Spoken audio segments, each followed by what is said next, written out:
Salut à tous, aujourd'hui je vous propose le test de l'aspirateur robot G9 Pro de la marque iLife, un modèle 2 en 1 qui aspire et nettoie grâce à sa lingette humide placée en dessous. Au programme de la vidéo, déballage du produit, je détaillerai les caractéristiques et fonctionnalités du robot, puis je ferai sa mise en service, l'installation de l'application et les essais de fonctionnement des différents modes de nettoyage. Je terminerai la vidéo par le constat de l'efficacité ou non de cet aspirateur. Allez, voyons tout cela en détail. Alors, l'aspirateur robot est livré directement dans ce carton.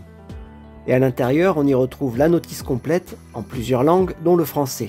Le livret est illustré et bien détaillé sur 25 pages.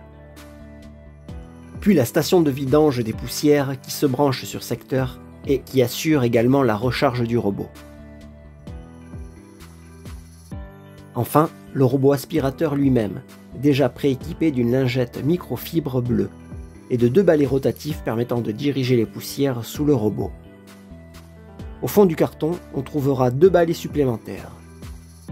Au final, voici tout ce qui est inclus, et je regrette la présence d'un seul sac de vidange, qui était préinstallé dans la station, car vu le volume de ce dernier, il pourrait vite se remplir. L'aspirateur robot mesure 31,5 cm de diamètre pour une hauteur de 7,9 cm, ceci lui permettant de se faufiler un peu partout dans la maison, sous le canapé ou sous la table basse, ou entre les pieds des chaises.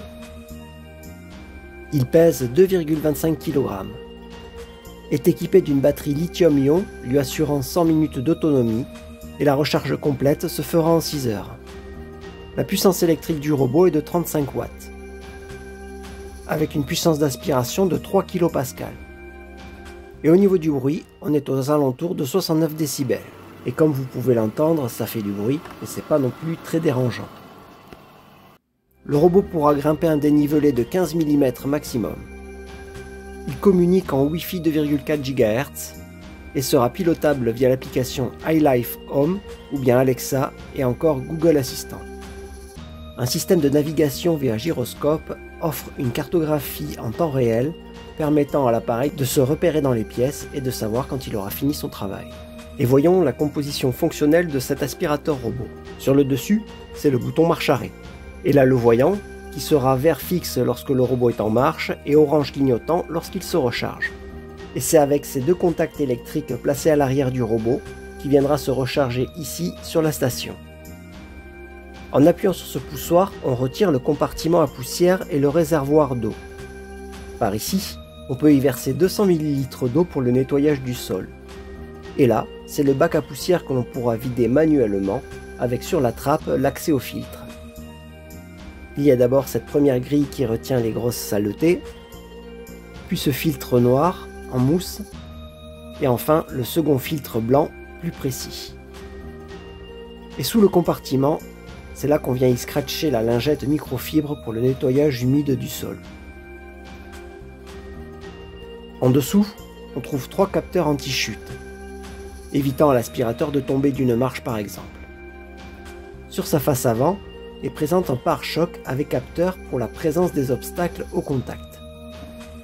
Cela lui permet de contourner efficacement les meubles et les objets et de ne pas vous rouler sur les pieds. Les 2 brosses latérales permettent de regrouper la saleté dans l'axe de la zone d'aspiration. Il est possible de les démonter pour retirer des cheveux éventuellement coincés ou alors pour le remplacement si ces dernières sont abîmées. Il faut faire attention car elles sont repérées droite et gauche pour ne pas inverser la pose. Ces 2 roues-là sont motorisées et celle de devant permet au robot de tourner facilement lors de ses déplacements. Quant à la station, elle mesure 28,5 cm de haut par 25,3 cm de large et 14,5 cm de profondeur. Elle assure à la fois la recharge électrique de la batterie de l'aspirateur, mais également l'évacuation des poussières du robot grâce à une aspiration pour la vidange de 12 kPa. Elle est donc équipée d'un sac papier d'une contenance de 2,5 litres, assurant d'après le fabricant jusqu'à 7 semaines sans le vider. Une sécurité ici permet de détecter la présence ou non du sac dans la station, afin de ne pas vidanger le robot en l'absence de sac. Et voyons comment installer le robot et sa station. La pose de la station doit se faire dans une zone avec de l'espace sur les côtés et devant et à proximité d'une prise secteur. À la mise sous tension, la station clignote en vert. Je viens y déposer manuellement le robot pour la première recharge. Le robot émet alors un bip sonore, puis les deux voyants passent en orange clignotant. La première recharge durera entre 2 à 3 heures en fonction de l'état de charge de la batterie à l'arrivée. Et pendant ce temps, je télécharge l'application sur mon téléphone via le QR code présent dans la notice. Dès la fin de l'installation, j'appuie sur le bouton Ouvrir. Alors comme toute application, on nous demande soit de se connecter ou de créer un compte. Donc, je vais faire enregistrer pour créer mon compte. Il faut activer la géolocalisation, l'autoriser, préciser le pays. Ensuite, pour l'inscription, il faut préciser une adresse email. Suite à ça, on va vous envoyer un email avec un code de vérification qu'il faudra insérer ici et indiquer le mot de passe que vous choisissez. Après vous êtes connecté à l'application, il va falloir maintenant ajouter un appareil. On va appuyer sur plus. On choisit série G, G9, G9 Pro. Il faut réveiller le robot en appuyant quelques secondes sur le bouton du dessus. Il émet alors un bip sonore et se met à clignoter en vert. Puis on appuie sur le bouton suivant. On choisit le réseau Wi-Fi et on indique le mot de passe. Demander la connexion. Donc là, la recherche est en cours. Pour finaliser l'appairage, il faut connecter le mobile au spot Wi-Fi qu'émet le robot. On peut le retrouver dans la liste des réseaux Wi-Fi depuis son mobile. C'est celui-là, donc je clique dessus pour le sélectionner. Puis en retournant au niveau de l'application, on peut se rendre compte que l'appairage du robot est finalisé. Là, si besoin, on peut renommer l'aspirateur. Et maintenant, j'appuie sur le bouton identifiant le robot et on peut voir son état. À l'heure actuelle, il est en charge. Et en haut, en vert, on voit le niveau de charge. L'accès au menu des réglages se fait avec ce bouton en haut à droite. On peut ainsi accéder à la cartographie en temps réel lorsque le robot est en marche. On peut programmer les horaires journaliers de démarrage du robot. Ici, on peut consulter l'historique des nettoyages, avec la surface nettoyée, la durée et même la cartographie pour chaque session. On a accès aux prévisions pour l'entretien du robot, avec le niveau d'utilisation des brosses, de la lingette microfibre ou encore du filtre interne. Dans le menu collecte des poussières, on peut définir la fréquence de vidange du réservoir à poussière du robot, soit jamais, et dans ce cas il faudra la vider manuellement, ou alors à chaque nettoyage, tous les 2 nettoyages, et ainsi de suite. Après, on peut définir la puissance d'aspiration sur 4 niveaux.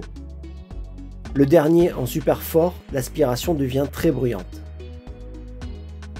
La rubrique utilisation de l'eau permet de définir la quantité d'eau utilisée, et ce sur 3 niveaux. Dans mode de nettoyage, on peut définir comment se déplacera le robot, soit en mode S, que je trouve bien plus optimal que le mode auto, qui va se déplacer un peu plus aléatoirement. En dessous, on définit l'unité de mesure de la surface au sol, et les mètres carrés me conviennent très bien. Le bouton localiser le robot permet de le faire sonner si des fois il était coincé quelque part. Et enfin, tout en bas, on a la possibilité de mettre à jour le firmware, et juste en dessous, on a les informations réseau. Voyons maintenant le test du robot. Et comme je l'ai programmé pour qu'il commence son cycle dès 10 heures, il démarrera automatiquement le nettoyage à cette heure-là. Un peu avant, il faut prévoir le remplissage du réservoir d'eau si on souhaite qu'il nettoie le sol en plus d'aspirer les poussières. Sachez que le fabricant déconseille l'usage de produits de nettoyage en complément de l'eau. À l'usage, le robot se déplace plutôt bien dans la maison, même dans les endroits un peu exigus, comme sous les chaises où il doit manœuvrer pour se frayer un chemin. Sa hauteur fait qu'il passe partout. Il se glisse sous le canapé et même sous la table basse. J'ai programmé le robot en mode aspiration normale, afin de limiter le bruit. Et malgré cela, le travail effectué est vraiment top. Il suffit de regarder le bac à poussière à la fin du cycle pour s'en rendre compte. Chez moi, il assure le nettoyage de 55 m² en 80 minutes environ. Et avant son démarrage, il faut penser à ranger un peu le mobilier afin de faciliter son passage. Sa sécurité anti-chute est vraiment fonctionnelle, puisqu'à aucun moment pendant les tests il n'a chuté de cette marche. Et avec la cage du lapin, son passage quotidien permet de retirer efficacement les copeaux de litière, la paille ou les crottes qui pourraient tomber éventuellement au sol. Et malgré ces capteurs de sécurité, s'il était amené par erreur à vous grimper sur les pieds, ne vous inquiétez pas, il ne vous fera pas mal. Et voici en accéléré et pour une surface limitée, le réglage du robot en mode S, que je trouve vraiment le plus efficace. Car pour la même pièce en mode automatique, il mettra plus de temps pour couvrir la même surface. Car au final, il repassera plusieurs fois aux mêmes endroits. Pour nettoyer une zone limitée, le robot dispose d'un mode spot, qui permet de tourner en spirale autour du point où il a été déposé. Dès la fin de son cycle de nettoyage, le robot stoppe l'aspiration en réduisant son rythme et retourne tranquillement jusqu'à la station. La base réalise alors son cycle de vidange qui est un processus assez bruyant.